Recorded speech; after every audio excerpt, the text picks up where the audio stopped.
우리 잔망스러운 콧구멍님께서요. 슬기로운 라디오 생활 최고네요. 뉴스를 통해서 듣기만 했는데 이렇게 듣는 사람 눈높이에 딱 맞는 질문을 해주셔서 궁금증이 많이 해소됐습니다. 라고 하면서 일부 여론조사 관련된 인터뷰 후기를 남겨주셨습니다. 이게 바로 슬라생표 눈높이 질문 아닐까 싶습니다. 여러분의 궁금증 문자나 댓글창도 제가 항상 보면서 대신해서 또 전문가한테 질문을 드리고 있으니까요. 참여를 많이 해주시면 좋을 것 같습니다. 지금부터 진행이 되는 노무 상담도 많은 참여 부탁드리고요. 노무 고민 있으신 분들 샵 0945로 지금부터 남겨주시면 되겠습니다. 자, 그러면 알아두면 돈이 되는 노동법 알돈노 본격적으로 이어가도록 하죠. 일상 속에서 CCTV 발견하는 일은 이제 흔한 일이 됐는데요. 그냥 스쳐 지나가는 장소가 아니고 직장에 CCTV가 설치돼 있다면 여러분은 어떤 기분이 들 것 같으세요? 자, 오늘은 이 내용 알아봅니다. 소나무 노동법률사무소 김효신 노무사 화상으로 연결돼 있습니다. 노무사님 안녕하십니까? 네, 반갑습니다. 김효신입니다. 반갑습니다. 노무사님 오늘 얼굴이 상당히 가까운 너무 크게 나오는 것 같은데요, 화면에서? 예. 제 얼굴이 좀 크죠? 아닙니다. 많은 분들 네. 가까이서 보고 싶어 하시긴 하지만 그래도 적당한 비율을 유지를 해주시면 네. 좋을 것 같고요. 이제 괜찮습니까? 네, 좋습니다. 지금 딱 좋고요. 네. 저희 슬기로운 라디오 생활 청취자 퀴즈 짧게 다시 한번 풀어보고 들어가도록 하겠습니다. 이번 다가오는 지방선거에서 투표하지 않는 공직자는 누굴까요? 정답 2개입니다. 1번 교육감, 2번 도지사 또는 시장, 3번 구청장, 4번 대통령, 5번 슬기로운 라디오 생활 MC. 우리 노무사님 투표하시죠? 네, 하죠. 여기서 이제 뽑을 수 없는 후보 공직자는 누굴까요? 힌트를 주신다면요. 뽑을 수 없는 공직자 후보요? 예, 지방선거에서 투표하지 않는 공직자. 그러니까 선택에 후보하지 않을 분 말씀하시는 거군요. 네, 지방선거에서 투표하지 않는 공직자 1번 교육감, 2번 도지사 또는 시장, 3번 구청장, 4번 대통령, 5번 슬기로운 라디오 생활 MC. 제가 질문을 잘 이해를 못했나요? 죄송해요. 그냥 선거로 하는 거 말고요. 이번 다가오는 지방선거 때 뽑지 않는 사람. 그렇죠. 저기 3월 달에 이분 선거를 했잖아요. 그거는 이제 네. 대선이라고 부르고. 그렇죠. 이번에 지방선거에서 이거 힌트를 이끌기가 쉽지 않네요. 넘어갈게요. 우리 슬기로운 청취자분들은 아마 정답을 지금 많이 보내주고 계시니까. 그렇죠. MC분 아니겠죠? 예. 죄송해요. 하나는 아시겠죠, 확실히. 네네. 하나는 정답은 그거죠. 네, 정답 2개인데 하나만 맞춰주셔도 오늘 정답으로 인정하니까요. 우리 헷갈리는 청취자분들도 하나만 보내주셔도 되겠습니다. 정답이 두 개였죠? 네, 정답 2개입니다. 그 맨날 하나만 해야 된다고 생각하니까 의아하면서 뭐지 이렇게. 그래서 헷갈리셨구나. 네. 똑똑하셔서 문제네요. 똑똑하셔서. 좋습니다. 자, 그러면 이걸로써 충분히 힌트가 된 것 같고 오늘 얘기 본격적으로 나눠볼게요. 네. 직장 내 CCTV 설치 관련된 얘기인데 이게 회사 내에는 어디든 설치가 다 뭐 자유롭게 가능한 건가요, 현재로서? 그렇지는 않아요. 왜냐하면 이게 CCTV 설치 관련해서는요, 이게 공개된 장소인가 비공개된 장소인지에 따라서 구별하고 있습니다. 예. 네. 그리고 이제 비공개된 장소는 CCTV를 설치하는 게 가능하고요. 대신에 이제 공개된 장소는 설치를 못하도록 규정하고 있으면서 예외적인 몇 가지 경우에만 설치가 가능하도록 예외 조항을 두고 있습니다. 뭐냐면 개인정보보호법 25조인데요. 그냥 법령에서 구체적으로 정하고 있거나 아니면 범죄 예방 수사, 시설 안전 및 화재 예방, 교통 단속 분야를 위한 경우에는 예외적으로 CCTV 설치해서 운영할 수 있다라고 허용하고 있거든요. 그래서 간혹가다 그냥 유심히 보시면 건물 입구나 CCTV가 있는 어딘 주변에 그 CCTV 설치 목적, 그 촬영 시간, 범위 이런 게 기재된 표지판을 보실 수 있어요. 그거를 반드시 또 공지를 해야 되니까요. 그렇죠. 네, 맞습니다. 제 상식이랑은 완전히 반대예요. 저는 공개된 장소는 오히려 설치가 가능할 거라고 생각을 했고 비공개된 곳은 안 된다고 생각을 했는데 완전히 반대네요. 비공개된 곳은 설치가 가능하고 공개된 곳은 이제 예외적으로 허용하는 경우를 제외하고는 불가능하다. 알겠습니다. 그러면은 그러니까 CCTV가 원칙적으로 공개된 장소는 불가하지만 뭐 시설 안전, 화재 예방 이런 걸 위해서는 가능하단 말씀이시죠? 네, 맞습니다. 그렇습니다. 만약에 어기면 어떻게 되나요? 어기면 이게 당연히 벌칙이죠. 3년 이하 징역 또는 3천만 원 이하 벌금인데요. 이게 왜냐하면 이런 걸 규정하게 된 이유가 결국에는 그 CCTV 영상 자료의 활용처 때문에 그렇습니다. 예. 왜냐하면 이제 이 규정들을 예외적인 걸 규정해 놓은 이유가 결국에는 이런 상황에서만 CCTV의 영상을 확인할 수 있고 그걸 활용할 수 있다고 규정해 놓은 것과 일맥상통하고 있거든요. 그래서 반대로 얘기하면 이런 예외적인 상황들 빼놓고 다른 목적으로 이 CCTV를 열람 배포하지 못하게 되는 겁니다. 그러니까 뭔가 뭐 화재가 났다든가 아니면 그렇죠. 뭔가 치안과 관련된 문제가 발생한다든가 그렇죠. 이런 경우에는 이제 열람하고 확인을 할 수가 있는데 네, 맞아요. 그냥 그리고 일반적으로는 하면은 이것도 문제가 되는 거죠. 네, 맞아요. 그래서 이제 한 번씩 경험이 있으신 분들이 있는데 음식점에서나 이런 다른 공공장소에서 CCTV를 한 번씩 어떤 이유 때문에 돌려보자라고 이제 요청하는 경우들이 있거든요. 있죠. 그런데 그게 바로 어떤 음식점 사장님들이나 여기는 도난 사건이 있으니까 내가 CCTV 보고 싶다고 해서 바로 보여주잖아요. 그건 왜냐하면 도난 사건이 정식적으로 접수되고 경찰관이 와서 경찰관 입회하에 돌려볼 수 있는 그게 정식적인 절차입니다. 그렇군요. 네, 그래서 그것 때문에 제한되기 때문에 규정하는. 그러면 일반적인 CCTV 설치 내용 말고 이제 앞서서 저희가 오늘 직장 내 CCTV 설치 관련된 얘기를 하기로 했으니까. 네, 맞아요. 회사 사무실 안에도 CCTV 설치는 그러면은 가능한 건가요? 가능하죠. 네. 왜냐하면 이제 비공개된 장소, 결국에는 특정인만 출입이 가능한 장소잖아요, 사무실이. 예. 네. 그런데 이 설치가 가능하지만 결국에는 이 회사 사내에 있는 직원들에 대한 영상 정보를 수집하게 되는 거니까 결국에는 우리 개인정보보호법 15조에 있는 정보 주체의 동의가 있어야 된다라는 해석이까지 이루어집니다.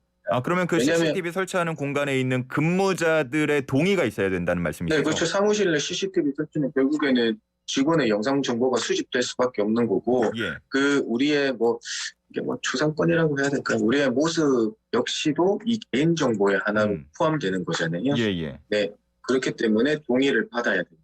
그러면 동의를 만장일치로 다 받아야 되는 건가요? 아니면 과반수 이상만 받으면 된다? 관련된 규정이 있을까요? 결국에는 개인정보 동의인 거니까 개개인별로 다 받아야 되는 거죠.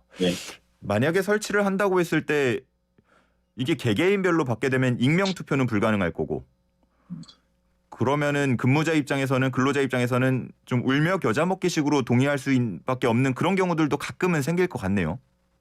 그래요. 이게 왜냐하면 결국에는 법이 우리의 사회생활을 완벽하게 규율해주지 못한다는 거. 이 연결이 이게 왜냐하면 우리가 이제 근로자 30인 이상 사업장에서는 노사협의회라는 걸 두게 돼 있어요.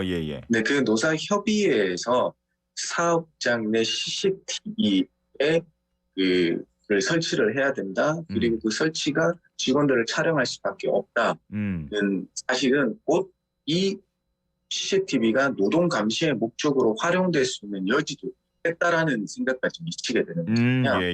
그래서 이제 근로자 30인 이상 사업장에서 노사협의회에서의 이 협의사항으로 규정해 놓고 있는데요. 근데 그 이하 사업장에서는 이 노사협의회 설치 의무조차 없어서 아까 말씀드린 개인적으로 울며 겨자 먹기식으로 동의를 할 수밖에 없고 결국에는 그 동의를 받을 때는 어느 누가 그 노동 감시의 목적이 있다고 얘기를 하겠습니까?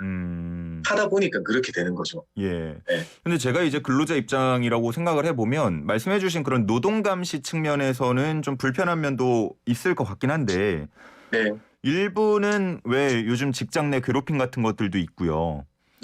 또 아니면 도난 사건 직장 내에서 그런 경우도 있잖아요. 그래서 보호받을 수 있다라는 생각도 조금은 들거든요.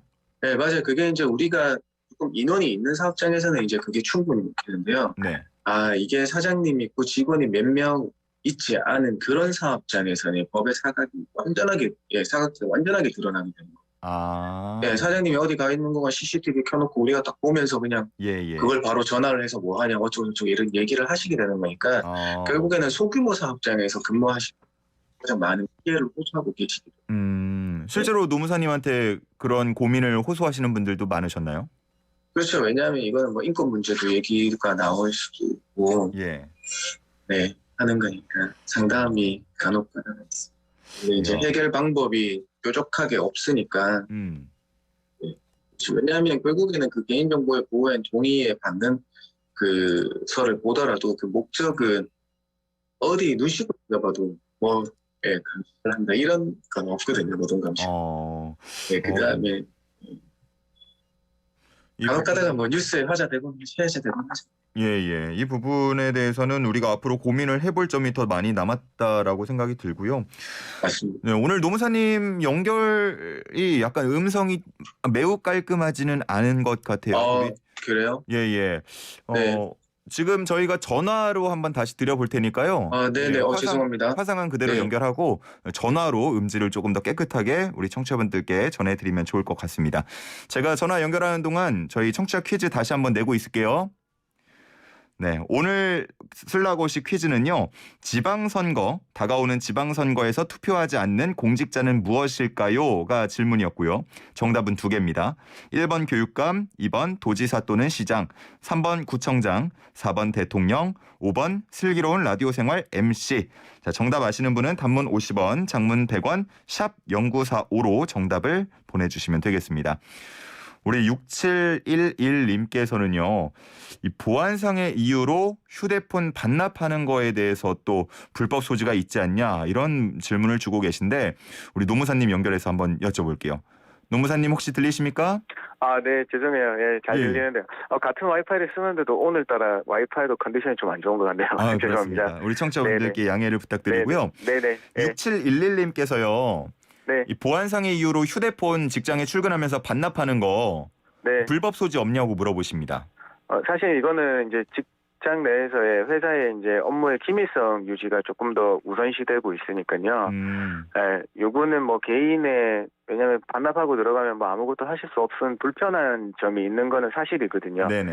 근데 요거는 이제 보안이 우선시 된다는 게 조금 더 지금으로서는 우선시 되기 때문에 딱 꼬집어 불법이다라고는 말씀드리기 어려워요. 그러니까 뭐 카메라를 가리거나 아니면은 그렇죠. 휴대폰 반납하는 문제로 있어서 만약에 소송까지 간다고 하더라도 현재로서는 이길 가능성이 조금 그렇죠. 적다. 이제 보안 유지의 필요성이 그 휴대폰을 반납할 필요성보다 더 크다고 판단될 수 있는지에 따라서 이게 그 적법하냐 적법 여부가 갈려지게 돼 있거든요. 네, 그렇기 때문에 조금 회사에서는 반납까지 하는 거는 조금 너무한 처사 같기는 합니다. 어떤 업종에 있으시는지 모르겠지만요. 네. 보통은 이제 뭐 내부 망을 이용하게 하거나 아니면 카메라를 가리거나 이런 수준이 많은데 반납까지 한다는 거는 혹시나 우리 사장님 듣고 계시면은 한번 재고를 해주셨으면 좋겠다는 생각이 들고. 그렇죠. 이거는 뭐 조금 더 생각해 보시면 직원 사기 문제와 이거 조직 문화 문제도 연결되는 거니까. 네. 요즘 뭐 외부 인터넷 같은 거 못하게 해서 주식 같은 거 근무 시간에 못하게 하고 이런 거는 기술적으로 가능하죠? 당연하죠. 다 기술적 가능하죠. 이제 업무 시간에 고도의 집중력을 요하기 위해서 다르게 이제 사적으로 휴대폰을 만지거나 못한 거는 뭐 IT 상으로 다 구현 가능한 거니까요. 네, 기술적으로 다 가능하다고 하니까 우리 휴대폰 반납하도록 하는 혹시나 사장님 계시면 다시 한번 고려해 주시기를 부탁드리겠고. 네. 그 연장 근로수당 관련해서요. 네네. 주중에 휴일이 있어서 업무가 조금 밀려서 토요일 오전에 출근을 해서 일을 했는데도 연장 근로수당 받을 수 없다. 이런 거는 맞는 말인가요? 네, 그렇죠. 왜냐하면 우리가 이제 결국에는 연장 근로도 실제 근무한 시간에 따라서 40시간이 넘는지 일일 8시간이 넘는지에 따라서 연장 근로 수당으로 책정되게 되어 있습니다. 그래서 지금 주신 말씀은 주중에 하루 쉬었다고 하시니까 휴일에 쉰 거예요. 그게 이제 유급 휴일이든 무급 휴일이든 간에 실제 근로를 제공하시지는 않은 거잖아요. 네네. 그렇기 때문에 시간에는 카운팅 되지 않고 결국에는 출근해서 근무한 시간들만 카운팅 되기 때문에 토요일 날 이제 근무하시게 되면 그게 이제 연장 근로로 들어가지 않고 기본 근로로 들어가서 100% 금액만 받으실 수 있다. 라게 되는 겁니다. 그래서 근데 요거는 이제 토요일을 회사마다 각각 그 다르게 규정한 데가 있는데요. 그걸 휴일로 규정해 놓냐, 휴무일로 규정해 놓는가에 따라서 달라요. 휴일하고 휴무일이요? 그렇죠. 휴일로 규정해놨으면 휴일 근로니까 당연히 이제 50% 가산이 더 나가게 되는 거고요. 휴무일로 규정해놓은 경우는 이게 연장 근로로 해석이 되기 때문에 아까처럼 실근로 시간을 40시간 다 못 채운 시간까지는 연장 근로가 아니게 되는 거죠. 이게 그냥 회사에서 우리는 휴무일이다, 휴일이다 그냥 정하면 되는 거예요? 각자? 그렇죠. 왜냐하면 휴일로 정하셨으면 휴일이 되는 거고요. 아무것도 안 정해놨으면 휴무일로 해석이 되는 거예요. 왜냐하면 우리가 이제 그 주 48시간, 44시간, 그다음에 40시간으로 거쳐왔잖아요. 예. 그래서 토요일에 오전 근무가 했을 때가 있었는데 주 5일째 주 40시간제가 되면서 이 토요일의 성격이 그냥 일하지 않는 날로만 된 거거든요. 네. 토요일을 그냥 토요일이라고만 생각했는데 이게 회사에서 규정하는 거에 따라서 또 달라질 수가 있는 거네요. 맞습니다. 네. 더 꼼꼼히 아마 근로계약서를 살펴봐야겠다는 생각 청취자분들도 하실 것 같습니다. 네. 자, 오늘은 여기까지. 저는 청취자분들 노무 상담이 덜 들어오니까 좋은데요. 고민이 좀 덜 없으신가 싶어서. 네. 우리가 점점 그런 세상을 만들어야 되잖아요. 그렇죠? 네, 맞습니다. 네. 그래도 혹시나 너무 고민이 있으신 분들은 언제라도 좋으니까요. 슬기로운 라디오 생활 방송 시간에 남겨주시면 저희가 차곡차곡 모아뒀다가 매주 목요일에 이 알돈노 시간을 통해서 풀어드리도록 하겠습니다. 자, 오늘은 여기까지 듣겠습니다. 감사합니다. 네, 고맙습니다. 네, 지금까지 김효신 노무사와 함께했습니다.